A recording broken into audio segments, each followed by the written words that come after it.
Comme dans toutes les autres bases de stockage, le respect des mesures barrières est un impératif dans celle de Kédougou. Ceci pour les 97 employés et tout autre invité pour une visite de chantier. Le respect des normes de sécurité n'est pas non plus en reste. C'est d'ailleurs cet aspect qui intéresse particulièrement le gouverneur de la région. L'après-projet aussi génère des enjeux sécuritaires. C'est pourquoi j'ai demandé à ce qu'on puisse mettre ce qu'on appelle un obstacle statique fixe qui permet de renforcer la sécurité par rapport au voisinage. Vous savez que nous gérons ici un poste électrique. Et qui dit poste électrique dit ce qu'on appelle enjeu sécuritaire. Et il y a le risque électrique qui est là. Et je pense qu'à ce niveau, nous devons mettre tous les atouts du côté des populations.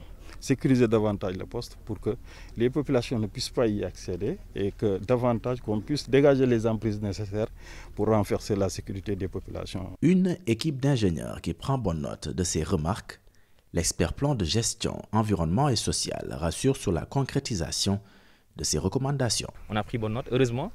Il est satisfait un peu du dispositif sécuritaire surtout, il a beaucoup insisté sur ça, qui est mis en place donc, au niveau de ce site. Et Inch'Allah, on va essayer de renforcer par rapport aux recommandations concernant un peu une salle d'isolement, puisqu'on est en période de Covid. Effectivement, il a raison. Il a parlé également d'un plan d'opération interne, un POI, qui n'avait pas été fait effectivement pour tout ce projet-là. Mais Inch'Allah, on va essayer de voir comment mettre en œuvre ce plan d'opération interne-là pour pouvoir prendre en charge donc, la sécurité des travailleurs, mais aussi des riverains. Une inquiétude qui est d'ailleurs très légitime, en ce sens que 3 lignes seront connectées à ce poste électrique de l'OMVG. Au niveau de ce poste-là, il y a la ligne de Tamba qui quitte Tamba pour venir ici. Il y a aussi la ligne, c'est la ligne L2, on l'appelle. Il y a aussi la ligne L3A qui quitte ce poste-là pour aller au poste de Mali en Guinée.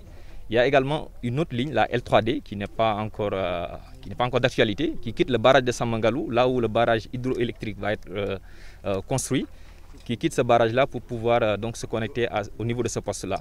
Un chantier établi sur une surface totale de 6 hectares, dont les 4 hectares sont à ce jour utilisés par le poste.